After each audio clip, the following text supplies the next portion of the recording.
అల్లం టీయేనా? అల్లం బెల్లం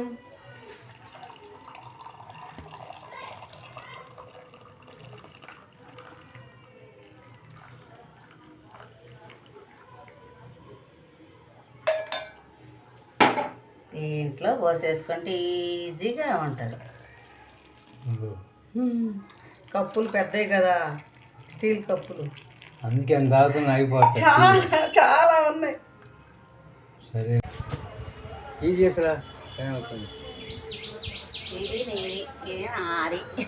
కప్పు కూడా కావుతుందిగా. హాయ్ అందరికి. చూడండి పొద్దున్నే చల్లగా ఉంది వాతావరణం. టీ వేడి వేడి టీ తాగుతున్నాం. మీరు తాగారా?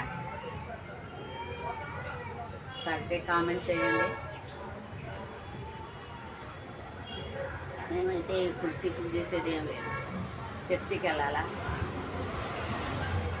హాయిగా అక్కడికి వెళ్ళి చర్చి అయిపోయాక టిఫిన్ చేసి వచ్చా. తినాలనుకుంటే భోజనం కూడా పెడతారు అక్కడ. దేవుడు భోజనం తినాలనుకుంటే తినేసి కూడా రావచ్చు. ఇంకా మనం వంట గంట చేసుకునే పని కూడా లేదు.